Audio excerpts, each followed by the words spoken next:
네,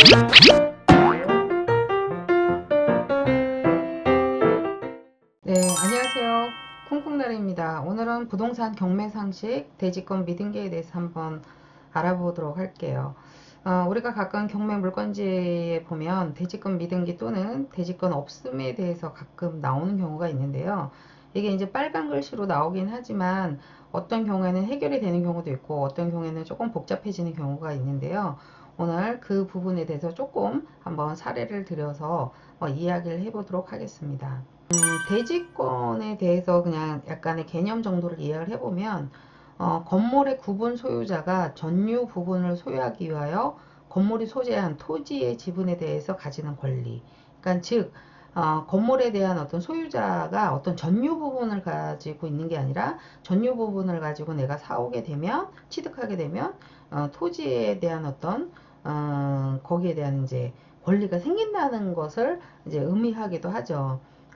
그래서 결국은 이 대지권은 그 일체성이라고 해서 전유 부분이 따라가면 그냥 그 대지권도 그냥 같이 따라가는 거예요. 토지도. 그래서 이게 우리가 보통 보면 집합 건물에서 많이 일어나죠. 집합 건물 아파트라든지 그다음에 이제 그 빌라 같은 데서 우리가 이제 매매를 사든 분양을 받든 우리가 32평 아파트를 받는다 그러면 건물만 사오는 게 아니라 대지도 같이 이제 대지권 비율로 해서 사오게 되는 거죠. 그래서 얘네들을 갖다 떼어 놓으면 안 되는 거예요. 그래서 건물을 가지고 오게 되면 그 전유 부분에 따라서 그냥 대지권이 그냥 따로 얘 따로 팔고 얘 따로 파는 게 아니라 그냥 따라오게 되는 거죠. 그래서 우리는 얘를 불가분성이라고도 해요. 일체성. 따로 놓을 수 없다. 이렇게 해서 이걸 대지권이라고도 하는데 우리가 등기부 등본을 한번 살펴보면 보통 이제 대지권이 있는 경우에 이제 집합 건물 등기부 등본은 이런 형태로 나오죠. 그 건물 전유 부분에 대한 부분 뭐 95평방미터 그다음에 2집 4802호에 대한 2집에 대한 대지권 비율은 전체 그 아파트가 깔고 있는 59,023.9분의 17.2411 한 5평 정도 되나요? 이 5평 정도가 이 802호가 가진 대지권 비율인 거죠. 이게 정상적인 등기부 등본의 모습이에요. 근데 대지권 미등기는 뭐예요? 이 대지권 비율이 빵이라는 거죠. 없다라는 거예요. 그러다 보니까 그러면은 이런 경우가 언제 생기냐 이렇게 봤더니 요런 아이의 경우가 있어요. 그러니까는 대지권 미등기인데 대지권 없음인 경우도 있다라는 거죠. 그러니까 이런 경우에는 예전에 우리가 도시에 뭐 서울일 수도 있고 이런 도시 지역에 보면 뭐 그냥 그 자기 땅이 아니야. 자기 땅이 아닌데 옛날 이제 판자촌 이런 경우도 그랬었을 것 같은데 자기 땅이 아닌데 거기서 살다 보니까 그냥 자기 땅처럼 느껴지는 거죠. 그래서 거기 위에다가 건물을 짓고 그냥 예쁘게 안 짓더라도 그냥 건물을 짓고 사는 경우가 옛날에 이제 저희 아버지 세대라든지 뭐 이런 경우 좀 많이 있었었던 거죠.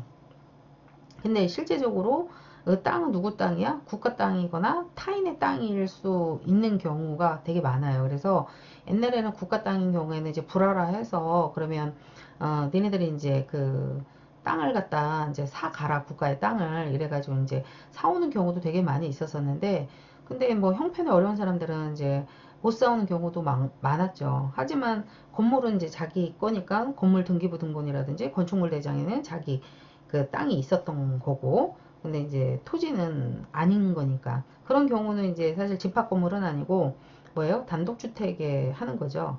그래서 이제 나중에 뭐 이게 법정지상권 있냐 없냐 뭐 이런 이야기까지 나올 수 있는데 어쨌거나 그런 것들에 대해서는 뭐예요?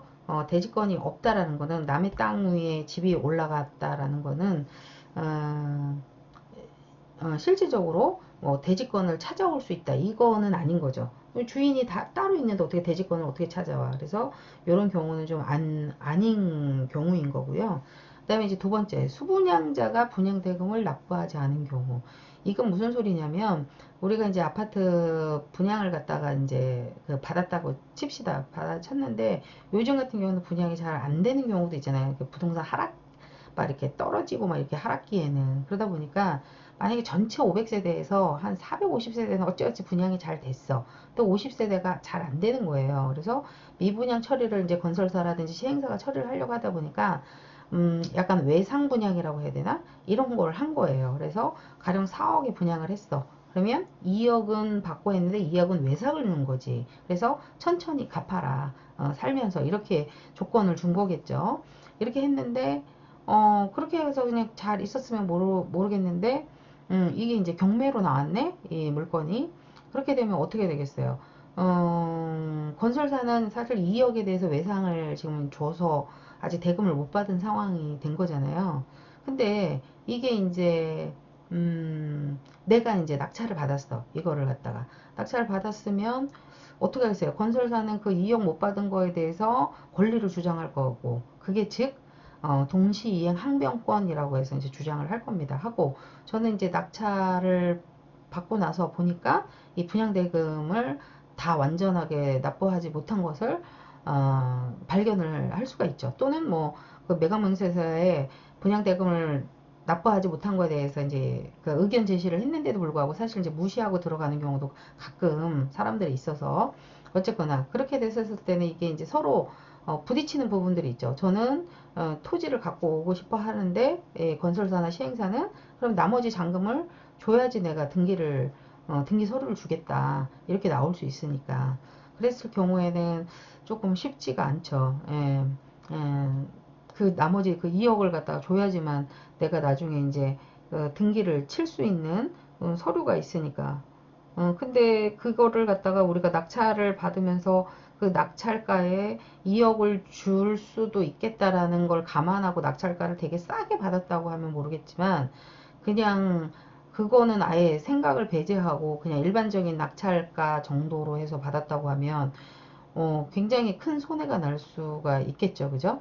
예, 그래서 요런 것들은 분양 대금을 납부하지 않은 상태에서의 대지권 미등기 예, 그런 경우에는 어디에 많이 생기냐면 새로운 신도시의 택지지구 같은 데에 신규 아파트에 많이 생겨요. 그래서 환지 예정지구라고 해서 그때 당시 집을 지을 때는 그 동네 전체가 환지 예정지구에 속해 있어가지고 다 대지권 미등기인 거예요. 그러면서 얘가 이제 집이 다 완성이 되고 언제 이제 입주가 되고 그러면서 이제 집단 등기를 하잖아요. 근데 이 일부 450세대는 일반 분양해서 다 잔금까지 뭐 대출까지 잘 처리가 돼서 됐다고 하면 50세대는 아까 이제 분양대금을 일부 못 내고 지금 들어온 상태인 거잖아요. 그런 상태에서 지금 경매로 나왔기 때문에 뭐 건설사는 당연히 분양대금 잔금을 내야지만 예, 낙찰자한테도 돈을 주겠다. 그러니까는 이제 어떻게 보면 이제 약간 승계 같은 느낌이죠. 우리는 전주인한테 못 받았으니까 네가 내라 이런 식. 근데 이제 그 승계 개념은 아니고 결국은 이제 건설사는 동시이행 항변권이라고 해서 돈을 주면 내가 이 서류를 줄게. 뭐 이런 형태의 권리를 주장을 하고 있는 거고 낙찰자는 그 부분을 생각하고 못 들어갔다고 하면 이 대지권 미등기는 해결이 나올 수 있는 부분이 아닌 거죠. 단순히 예, 그 돈을 납부하지 않는 이상. 그래서 그런 이제 서로 간에 이제 부딪히는 어떤 부분들이 있을 것 같습니다. 그래서 이런 부분들은 대지금 미등기가 만약에 매각명세서에 분양대금을 납부하지 않았다 아니면 또는 얼마가 있다라고 하면 그 부분을 잘 조사를 하시고 최악의 경우는 그거를 내가 납부를 할 수도 있다라는 관점으로 입찰을 하셔야 돼요. 자, 그리고 세 번째는 누락 또는 절차상 문제로 등기가 되지 않았을 경우. 이게 무슨 소리냐면, 제가 예전에도 그 경험을 했는데,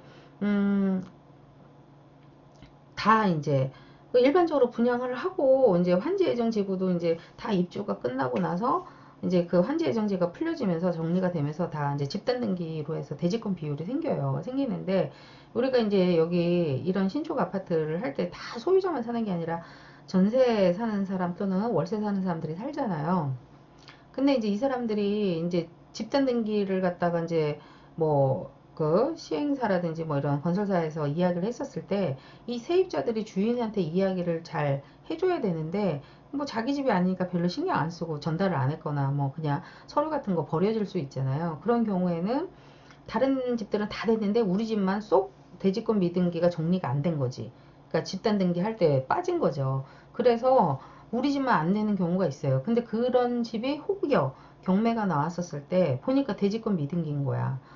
그런 경우에는 어떻게 돼요? 정리를 해줘야 되죠. 촉탁으로 해서 대지권 미등기를 정리를 해서 완전체를 만들어줘야 되겠죠. 예, 그거에 대한 사례는 한번 여기를 한번 살펴보도록 하겠습니다. 물건을 잠깐 살펴보면요. 여기 주의사항에 대지권 미등기가 나와 있어요. 있고 이 집합 건물 등기사항 정보증명서를 한번 살펴보면 여기에 표제부에 그 건물 전유 부분에 대한 부분과 대지권 비율이 나와 있는데 역시 대지권 미등기라고 해서 지금 대지권이 하나도 표시가 되어 있지 않은 거를 알 수가 있죠. 그리고 참고적으로 보면 소유권 그 보존등기 준공이 2017년에 이제 떨어진 거를 알 수가 있습니다. 그러면 이제 요거 물건 같은 경우에는 2007년도에 준공이 났는데도 불구하고 대지권 미등기라고 하면 지금 10년이 넘었는데 조금 이상하다는 생각이 들지 않으세요?